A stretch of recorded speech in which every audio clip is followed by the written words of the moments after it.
4월 21일 목요일 말씀 묵상 징검다리입니다.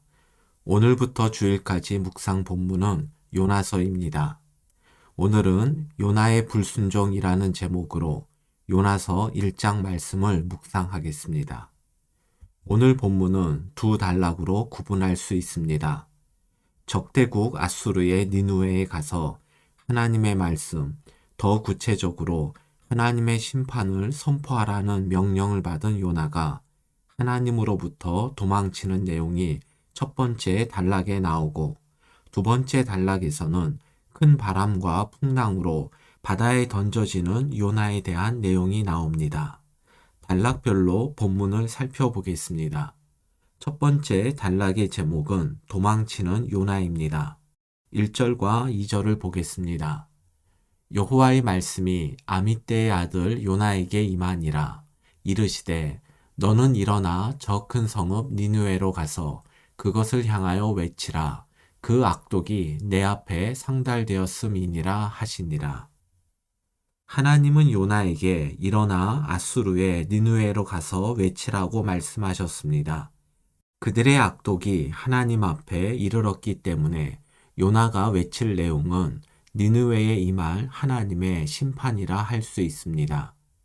열방에 대한 하나님 심판 예언은 이스라엘의 하나님이 이스라엘만 주관하시는 분이 아니라 온 세상의 하나님이심을 알려줍니다. 3절입니다.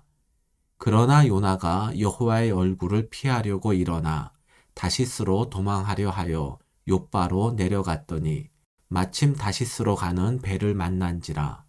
여호와의 얼굴을 피하여 그들과 함께 다시스로 가려고 배삭을 주고 배에 올랐더라. 니느웨는 이스라엘의 동쪽에 위치하며 육로로 가야 합니다. 그런데 요나는 하나님을 피해 니느웨의 정반대인 배를 타고 서쪽으로 가야 하는 다시스로 도망을 가려 합니다.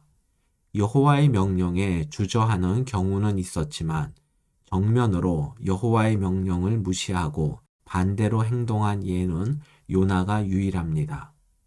요나가 이렇게 행동한 이유는 4장 2절에 요나가 이방의 회복을 원치 않는다고 나옵니다.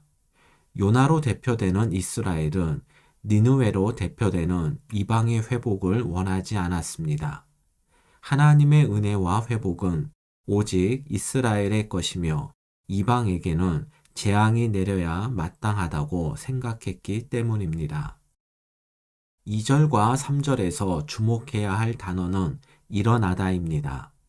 하나님은 요나에게 일어나 느느웨로 가라 하셨는데 요나는 하나님으로부터 도망치기 위해서 일어났습니다.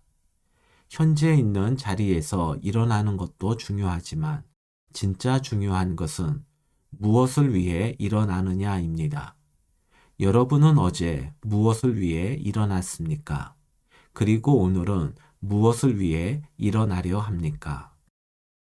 두 번째 단락의 제목은 바다에 던져진 요나입니다. 불순종한 요나에 대한 여호와의 반응이 4절에 나옵니다. 여호와께서는 큰 바람을 바다 위에 내려 큰 폭풍을 일게 하셨고 그 결과 배가 거의 깨지게 되었습니다. 5절입니다. 난파의 위기 속의 사공들은 자기의 신을 부르는 한편 배를 가볍게 하려고 물건을 바다에 던졌습니다.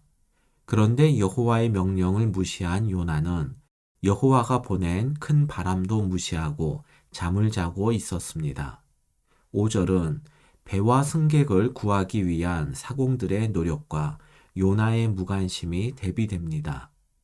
이웃의 위기에 관심이 없는 요나의 모습은 세상의 문제와 아픔에 반응하지 않고 하나님의 은혜와 사랑을 독점하려는 이 시대의 그리스도인의 모습을 보여주는 것 같습니다. 6절입니다. 선장은 잠들어 있는 요나를 깨워 요나의 하나님께 기도하라고 권합니다. 5절에서 사공들이 자기의 신을 불렀다는 것은 이들이 이방인임을 의미합니다. 그렇다면 이방인 선장이 선지자 요나를 깨워 하나님 앞에 세우고 있는 형국이라 할 수 있습니다. 7절과 8절입니다. 사공들은 재앙의 원인을 알기 위해 제비를 뽑았고 요나가 뽑혔습니다. 사공들은 요나에게 여러 가지를 질문했으나 요나는 어느 민족에 속했느냐는 질문에 대해서만 답을 했습니다. 9절입니다. 그가 대답하되 나는 히브리 사람이요 바다와 육지를 지으신 하늘의 하나님 여호와를 경외하는 자로라. 요나는 하나님을 바다와 육지를 지으신 분으로 고백하며 자신은 그러한 하나님을 경외하는 자라고 소개합니다. 신학적으로 부족함이 없는 진술입니다. 그러나 하나님의 명령을 무시하고 도망친 요나의 행동은 결코 하나님을 경외하는 사람의 모습이라 할 수 없습니다. 11절입니다. 바다가 점점 더 거칠어지자 사공들은 재앙의 원인인 요나를 어떻게 해야 할지를 요나에게 물었습니다. 요나의 답변이 12절에 나옵니다. 그가 대답하되 나를 들어 바다에 던지라. 그리하면 바다가 너희를 위하여 잔잔하리라. 너희가 이 큰 폭풍을 만난 것이 나 때문인 줄을 내가 아노라 하니라. 이러한 요나의 답변은 사공과 배를 지키기 위해 요나가 희생하겠다는 뜻이 아닙니다. 요나는 죽음을 선택함으로써 끝까지 하나님의 계획에 맞서려 한 것입니다. 13절과 14절입니다. 폭풍의 원인이 요나임을 알았지만 사공들은 요나를 포기하지 않고 배를 지키려고 힘써 노를 저었습니다.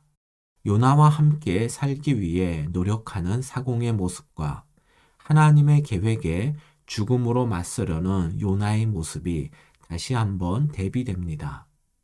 15절입니다. 요나를 들어 바다에 던짐에 바다가 뛰노는 것이 곧 그친지라. 점점 거세지는 폭풍 앞에서 사공들도 어쩔 수 없이 요나의 제안대로 요나를 바다에 던지자 바다가 곧 잠잠해졌습니다.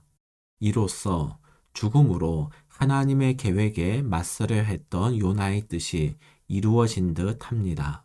그러나 성경은 이렇게 이어집니다. 17절을 보겠습니다. 여호와께서 이미 큰 물고기를 예비하사 요나를 삼키게 하셨으므로 요나가 밤낮 3일을 물고기 뱃속에 있으니라. 여호와께서 준비하신 큰 물고기가 바다에 빠진 요나를 삼켰습니다. 죽음으로써 하나님의 계획을 자초하려 했던 요나의 계획은 이렇게 실패로 끝나게 됩니다. 묵상을 위한 질문입니다. 일어나는 것보다 중요한 것은 무엇을 위해 일어나느냐입니다. 여러분은 어제 무엇을 위해 일어났습니까? 그리고 오늘은 무엇을 위해 일어나려 합니까? 요나와 사공들의 대비되는 모습을 보면서 지금 우리가 세상 속 그리스도인으로서 놓치고 있는 것과 속히 돌이켜야 할 것은 무엇인지 생각해 봅시다.